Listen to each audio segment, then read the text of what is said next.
Bonjour ou bonsoir, j'espère que vous vous portez bien. Aujourd'hui, nous allons découvrir un autre mystère de notre club du mardi. Et je peux vous dire que cette histoire n'est pas du tout banale. En fait, je l'ai lue il y a plus de 20 ans. On va dire 20 ans, ça me laisse une fourchette.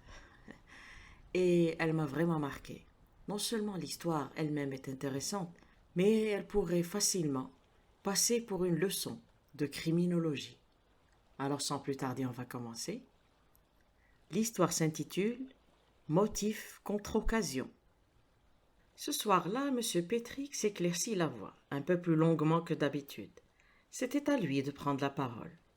J'ai peur, commença-t-il en s'excusant, que le petit problème que je vais vous soumettre ne vous paraisse assez fade, après les histoires absolument sensationnelles que vous nous avez déjà racontées. Pas d'effusion de sang, mais un mécanisme assez ingénieux à mon humble avis, que j'ai eu en outre la bonne fortune de pouvoir démonter. Cher monsieur Petrick, n'est-ce pas un cas trop juridique? Questionna Joyce Lampière, un peu inquiète. Je veux dire, ne s'agit-il pas de point de droit ou d'une action de Barnaby contre Skinner en 1881 ou de choses de ce genre-là? M. Petrick lui adressa un léger salut et lui jeta un coup d'œil par-dessus ses lunettes. Non, non, ma chère demoiselle, n'ayez aucune crainte. Ce que je vais vous exposer est très simple, ne dissimule aucun piège, et peut être compris par le profane le plus averti des questions juridiques. Attention à vous, dit d'une manière plaisante Miss Marple en agitant vers lui son aiguille à tricoter. Pas d'argutie illégale. Certainement pas, promit M. Petrick. Très bien, mais je ne vous crois pas sur parole, cependant, écoutant votre histoire. Elle concerne un de mes clients, que j'appellerai M. Claude, Simon Claude. C'était un homme extrêmement riche, qui habitait une grande demeure, non loin d'ici. Il avait eu un fils tué à la guerre, et ce fils avait laissé un enfant, une petite fille. La mère était morte à la naissance du bébé, et après le décès de son père, la fillette était venue vivre chez son grand-père, qui s'était passionnément attaché à elle. La petite Chris faisait tout ce qu'elle voulait de lui. Je n'ai jamais vu un homme plus complètement ensorcelé par un enfant. Et je suis incapable de vous décrire le chagrin qu'il éprouva lorsqu'à l'âge de 11 ans, la petite contracta une pneumonie et mourut. Le pauvre Simon Claude était inconsolable. Il avait perdu un frère, quelque temps auparavant, dans de tristes circonstances, et avait généreusement ouvert sa porte aux enfants du défunt, 2 filles, Grace et Mary, et un garçon, George. Mais quoiqu'il fût très bon et très généreux pour son neveu et ses nièces, le vieil homme ne reporta jamais sur eux l'affection qu'il avait eue pour sa petite fille. George trouva une situation dans une banque non loin d'ici, et Grace épousa un jeune chimiste de valeur, spécialisé dans la recherche, appelé Philippe Garrod. Mary, qui était une jeune fille tranquille et discrète, dirigeait la maison de son oncle. Je pense qu'à sa manière peu démonstrative, elle tenait beaucoup à lui, et selon toutes les apparences, tout allait pour le mieux. Après la mort de la petite Christobel, Simon Claude vint me trouver et me donna des instructions pour refaire son testament. Il partagea sa fortune, qui était considérable, en 3 parts égales entre son neveu et ses 2 nièces. Le temps passa.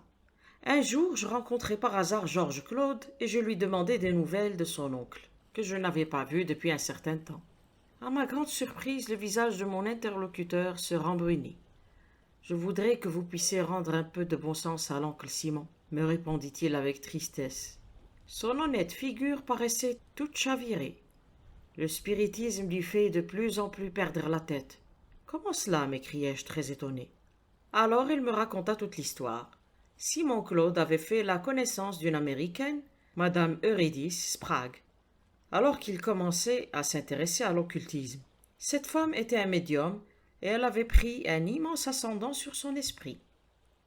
Elle vivait presque continuellement chez lui, organisait des séances où elle évoquait l'esprit de la petite Christobel. Le pauvre malheureux grand-père ne vivait que pour ces minutes-là. Mais Georges n'hésitait pas à qualifier l'américaine d'escroc. Je souligne entre parenthèses que je ne fais pas partie des gens qui nient systématiquement le spiritisme. Je crois à ce que je vois, et il y a des témoignages de l'au-delà que l'on ne peut repousser sans faire preuve de mauvaise foi. À côté de cela, le commerce des esprits donne lieu à beaucoup de fraudes, et il ne faut s'en approcher qu'avec une extrême circonspection. C'est ce que ne semblait pas avoir fait le pauvre Simon Claude. En écoutant Georges, j'avais de plus en plus l'impression que mon vieil ami était tombé dans des mains de la pire espèce. Madame Sprague devait être une fieffée coquine. Le vieillard jusque-là, si avisé et si circonspect, dans le domaine pratique, devait perdre tout son sens critique dès qu'il s'agissait de la petite morte. Il était dès lors une dupe idéale pour une rouée. Dans les jours qui suivirent, je tournais et retournais dans ma tête ce que m'avait dit Georges, et ma contrariété alla croissant. J'aimais bien, en effet, les jeunes Claude, surtout Mary et George, restés dans le pays, et je comprenais que l'influence de cette Madame Sprague pourrait grandement desservir leur intérêt futur. Saisissant le premier prétexte venu, j'allais sans plus tarder rendre visite à Simon Claude. Je trouvai cette Madame Sprague installée chez lui comme une invitée de marque, doublée d'une vieille et chère amie. Mes pires appréhensions furent dès lors non seulement justifiées, mais dépassées. C'était une forte femme d'âge moyen, mielleuse et hypocrite. Habillée d'une manière voyante, les chers disparus et les pauvres défunts revenaient dans chacune de ses phrases, avec une régularité de métronome trop bien huilé. Son mari, M. Abraham Sprague, homme maigre et efflanqué, au visage mélancolique et aux yeux extrêmement furtifs, était là lui aussi. Dès que je le pus, je m'isolai avec Simon Claude et l'interrogeai avec tact. Il me répondit d'une voix enthousiaste. Eurydice Sprague était merveilleuse. Elle lui avait été envoyée à la suite de ses ferventes prières. Elle se moquait de l'argent. La joie d'aider un cœur affligé était pour elle une suffisante récompense. Et elle avait un sentiment presque maternel pour la petite Chris. Puis il entra dans des détails. Elle avait entendu la voix de Chris. L'enfant était très bien et heureuse auprès de son père et de sa mère. Mais la suite me plut encore moins, car elle ne correspondait pas du tout au souvenir que j'avais gardé de la petite Chris. La petite morte insistait sur le fait que père et mère aimaient la chère Madame Sprague.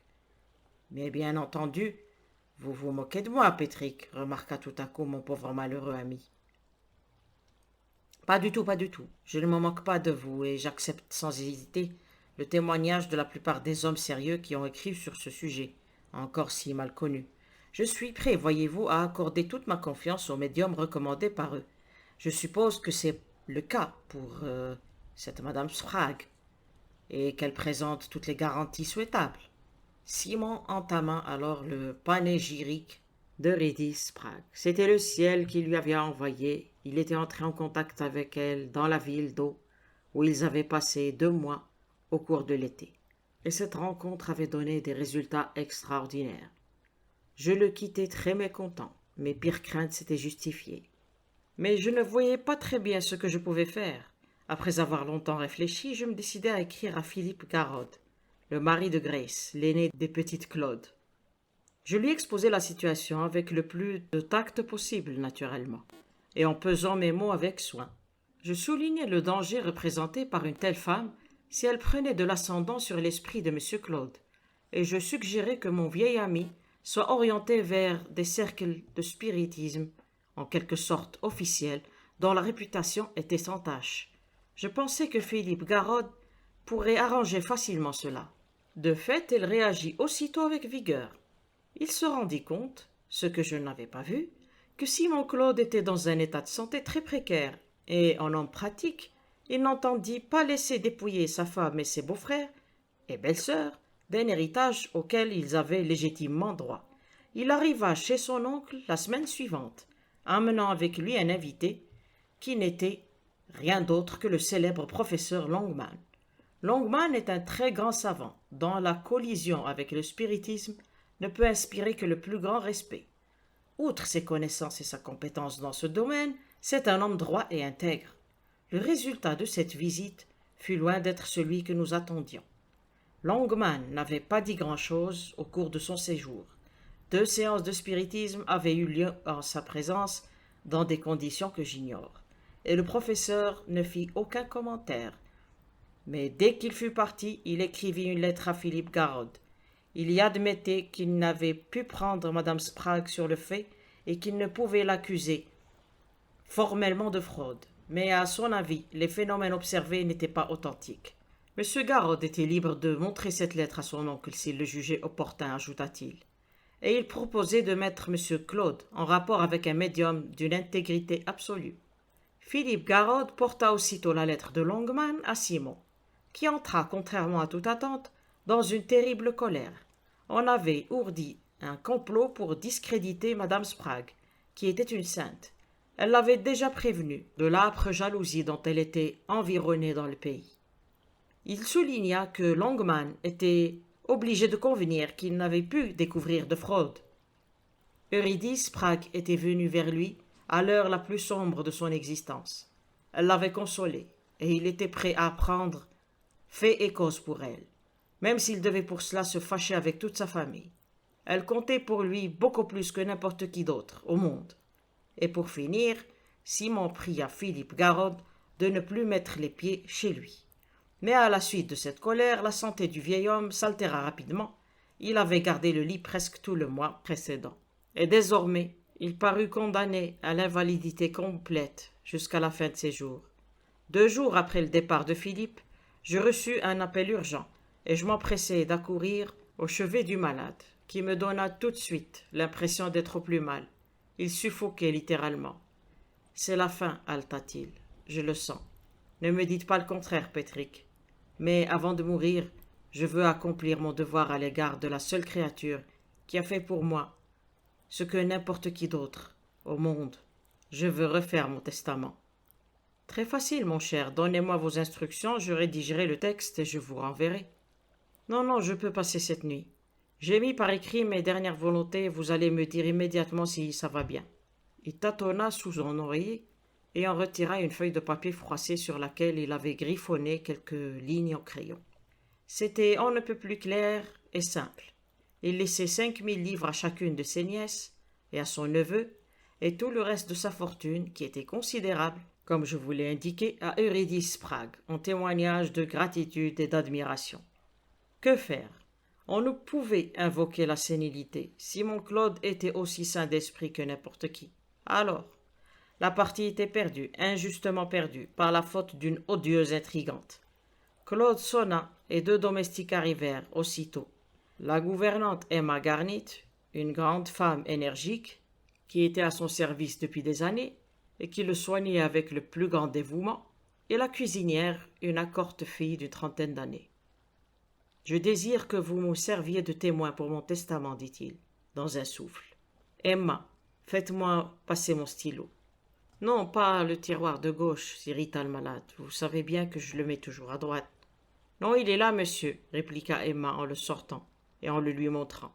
« Alors c'est vous qui ne l'avez pas remis à sa place la dernière fois ?» grommela le vieil homme. « Je ne peux pas supporter que l'on dérange mes affaires. » Grommelant toujours, il recopia son texte, et j'avais à peine eu besoin de corriger sur une feuille de bloc de correspondance. Puis il signa, et après lui, Emma Garnit et la cuisinière, May David. J'arrachai la feuille, je la pliai et la glissai dans une grande enveloppe bleue. Il était indispensable, vous l'avez compris, que le testament soit écrit sur une feuille de papier courant. Au moment où les 2 femmes se retournaient pour quitter la pièce, Claude se laissa aller sur ses oreillers, gémissant, et le visage livide. Je me penchai anxieusement sur lui, et Emma Garnit revint rapidement en arrière. Cependant le vieillard reprit ses esprits et nous sourit faiblement. « Ça va bien, Patrick, ne soyez pas inquiet. De toute manière, je mourrai tranquille à présent que j'ai fait ce que je devais faire. » Emma Garnit me regarda d'un air interrogateur, comme si elle ne savait pas si elle devait s'en aller. Mais je la rassurai d'un signe de tête et elle sortit après s'être baissée pour ramasser l'enveloppe bleue que j'avais laissée tomber au moment où j'avais redouté que Simon Claude ne passe sur l'heure. Elle me la tendit et je la glissai dans la poche droite de mon pardessus. « Vous êtes ennuyé, Patrick, » murmura Simon Claude. « Vous avez de la prévention, comme tous les autres, contre cette femme. » Je haussai légèrement les épaules. « Ce n'est pas une question de préjugés, » répliquai-je. « Et madame Sprague est peut-être tout ce qu'elle prétend être. Je n'aurais vu aucune objection à ce que vous lui laissiez un petit legs en témoignage de gratitude. Mais je vous le dis franchement, Claude, je trouve très mal que vous déshéritiez votre famille au profit d'une étrangère. » Sans un mot de plus, je quittai la chambre. J'avais fait ce que j'avais pu et élevé la protestation que je devais. Mary Claude sortit du salon et me rejoignit dans le hall au moment où j'attaquais le bas de l'escalier. « Voulez-vous prendre le thé avec nous ?»« Tenez, entrez ici. » Et elle me fit pénétrer dans le salon. Le feu était allumé et la pièce paraissait confortable et accueillante. Elle me débarrassa de mon pardessus et son frère, qui entrait, le lui prit des mains pour le poser sur une chaise à l'écart avant de nous rejoindre devant le feu où nous prîmes le thé. Pendant que nous goûtions, il fut question du domaine dont Simon Claude s'était déchargé sur Georges et celui-ci était assez ennuyé au sujet d'une décision à prendre. Enfin, après le thé, nous allâmes tous dans le bureau où j'examinais quelques papiers. Un quart d'heure plus tard, j'étais prêt à partir. Me souvenant que j'avais laissé mon pardessus dans le salon, je retournai le prendre. Madame Sprague était seule dans la pièce, agenouillée près de la chaise sur laquelle se trouvait le vêtement.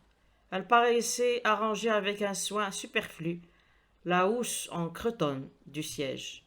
D'ailleurs, elle se releva vivement, la figure très rouge, en nous entendant entrer. « Cette housse ne va pas du tout, dit-elle, d'un air mécontent. Certes, je pourrais en faire ce qui irait beaucoup mieux. » Je pris mon pardessus, l'enfilai et m'aperçus alors que l'enveloppe contenant le testament était tombée de ma poche. Je la ramassai, la remis en place, dis au revoir et m'en allai. Je tiens à décrire à présent point par point ce que j'ai fait en revenant à l'étude. J'ôtai mon pardessus et sortis le testament de ma poche. Je tenais encore l'enveloppe à la main et j'étais debout devant mon bureau lorsque le clerc entra. Un client voulait me parler au téléphone et comme mon poste était en dérangement, je le suivis dans son propre bureau où je restai encore environ 5 minutes occupé au téléphone. Lorsque j'eus reposé le récepteur, mon clerc me prévint que M. Sprague venait d'arriver et qu'il voulait me parler. Il l'avait fait entrer dans mon bureau.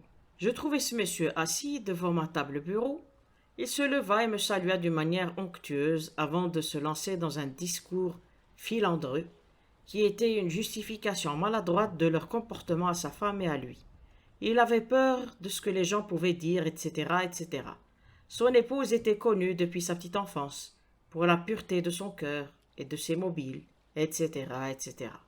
Vous voyez le thème. Je crains d'avoir été assez cassant avec lui, de sorte qu'il finit par comprendre que sa visite n'était pas un succès et qu'il s'en alla. Je me rappelai alors que j'avais laissé le testament sur mon sous-main. Je le pris, scellai l'enveloppe, notai dessus les indications nécessaires et l'enfermai dans le coffre.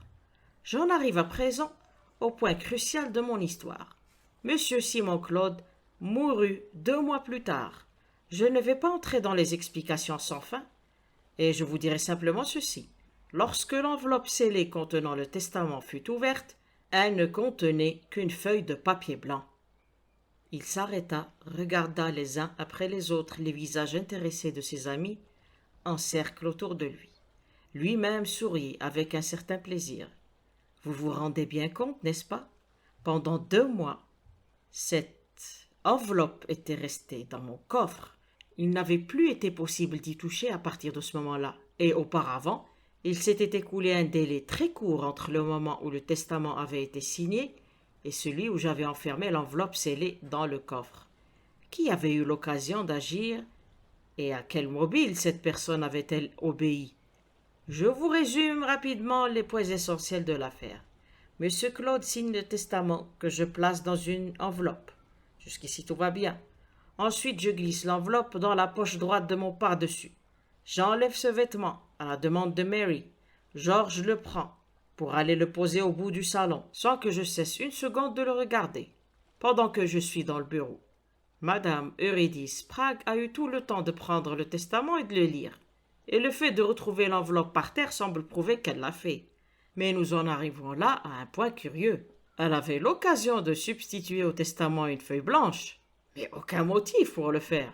Ce testament était en sa faveur, et en le remplaçant par une feuille blanche, elle se dépouillait de l'héritage qu'elle avait été si anxieuse d'obtenir. Le même raisonnement est valable pour M. Sprague. Lui aussi a eu l'occasion de faire disparaître le testament. Il est resté seul dans mon bureau avec le document en question pendant quelques minutes.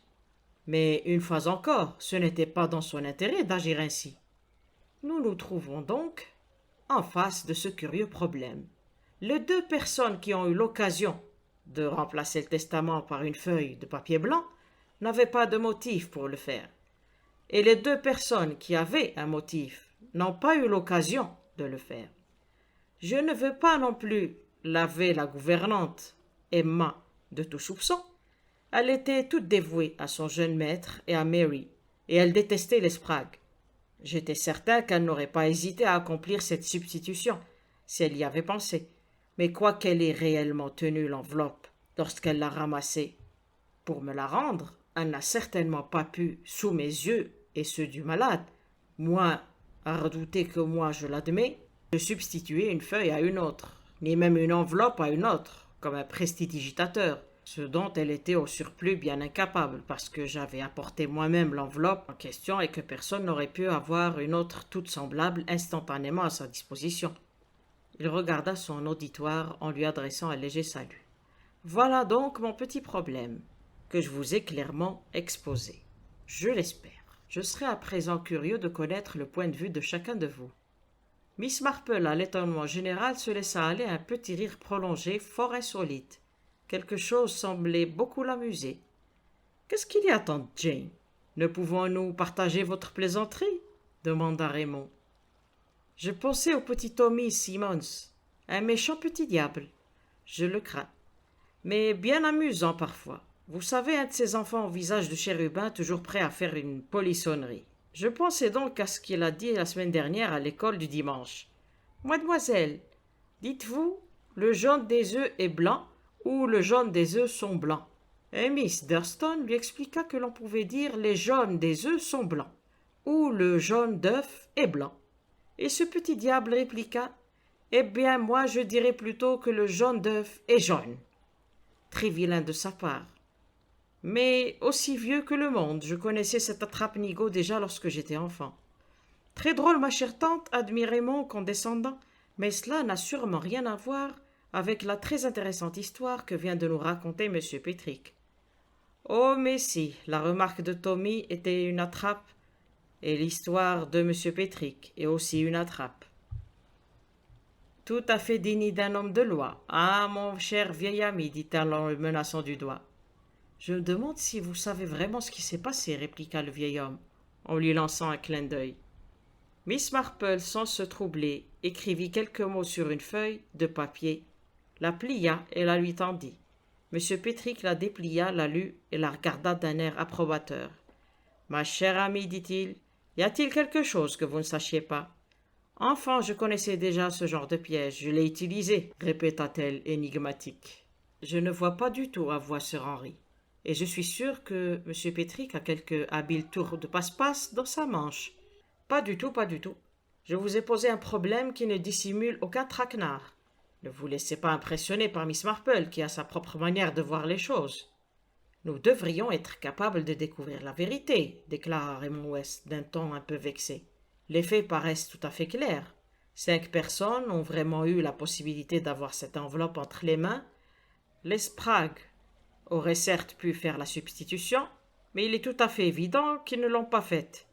Restent les 3 autres. Et quand on pense à la manière extraordinaire dont agissent les prestidigitateurs sous nos yeux, il ne me paraît pas impossible que George Claude ait substitué le testament et l'ait fait remplacer par une feuille de papier pendant qu'il posait le par-dessus à l'autre bout du salon. « Eh bien, pour ma part, je parierais pour la jeune fille, » s'écria Joyce. « Je pense que la gouvernante est descendue en courant pour lui raconter ce qui venait de se passer. Elle lui a donné une autre enveloppe bleue et la jeune fille n'a eu qu'à remplacer l'une par l'autre. » Sir Henry hocha la tête. « Je ne suis pas d'accord avec vous, » dit-il doucement. « Les prestidigitateurs font bien de ces sortes de tours sur scène, au théâtre ou dans les livres, mais dans la vie courante, et en particulier sous le regard sagace d'un homme tel que mon vieil ami Pétrick, je dirais que c'est impossible. Mais j'ai une idée. Ce n'est qu'une idée, rien de plus. Nous savons que le professeur Longman était venu faire une visite, et il n'avait pas dit grand-chose. Il est assez raisonnable de penser que les Sprague en avaient été bouleversés. Si Simon Claude ne les avait pas mis dans sa confidence, ce qui est vraisemblable, ils ont pu considérer l'arrivée de M. Petrie comme une catastrophe pour eux. Croire que M. Claude allait annuler le testament qu'il supposait déjà en faveur de Mme Sprague et en établir un autre qui la dépouillerait. À la suite des révélations de M. Longman, ou bien autre alternative, parce que Philippe Garrod avait impressionné son oncle en invoquant les droits du sang, dans ce cas, supposons Mme Sprague, prête à tenter une substitution, elle y parvint lorsque M. Petrick surgit, l'empêchant de prendre connaissance du document qu'elle jette en hâte dans le feu, de peur que l'homme de loi ne s'aperçoive de sa disparition. Joyce secoua la tête d'un air décidé. Elle ne l'aurait jamais brûlé sans l'avoir lu. Je veux bien que cette solution soit un peu tirée par les cheveux, admit Sir Henry de bonne grâce. Je ne suppose pas que M. Patrick ait décidé de lui-même d'aider la Providence. Cette remarque n'était qu'une plaisanterie, mais le petit homme de loi sentit sa dignité offensée et se redressa de toute sa taille.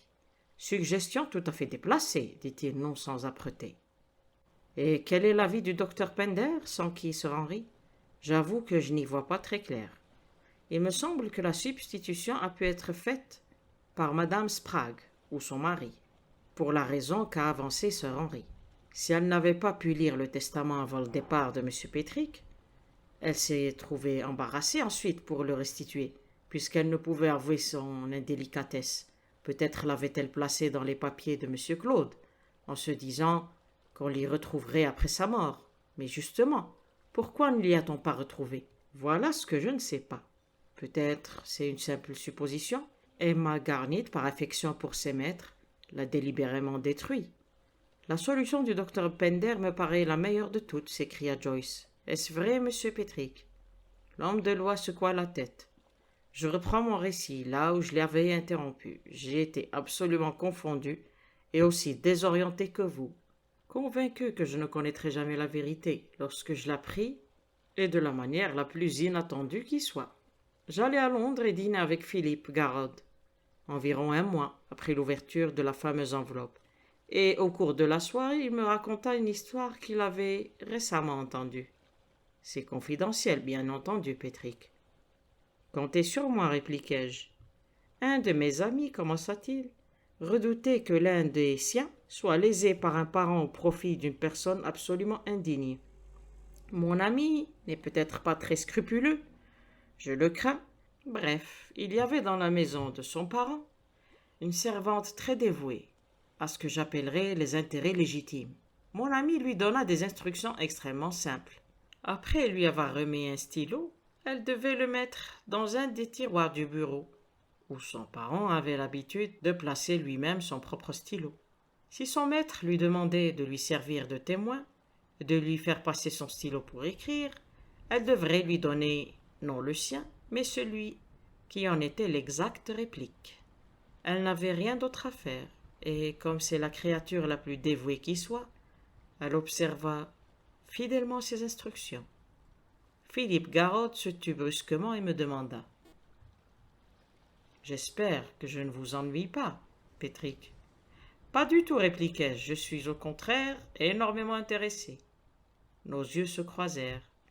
« Vous ne connaissez d'ailleurs pas mon ami, précisa-t-il. »« Je m'en doute, répliquai-je. »« Alors c'est parfait. » Philippe observa encore ce silence, puis poursuivit en souriant. « Vous voyez la chose, le stylo était rempli d'encre sympathique, comme on l'appelle. C'est de l'amidon dilué dans de l'eau, additionné de quelques gouttes d'iode. On obtient un liquide bleu-noir avec lequel on peut très bien écrire, mais le texte s'efface au bout de 4 ou 5 jours. » Miss Marple eut à nouveau un rire étouffé. « De l'encre sympathique? Je connais ça. J'ai bien souvent joué avec lorsque j'étais enfant. » Et elle fit un petit salut amusé à ses amis, tout en menaçant une fois encore M. Petrick de son index. « Mais il n'en reste pas moins que tout ceci n'est qu'un attrape-nigaud, dit-elle, exactement comme les hommes de loi sont bien capables d'en imaginer. » Fin. J'espère que cette histoire vous a plu. On se retrouve très bientôt pour une prochaine. Prenez soin de vous. Au revoir et merci.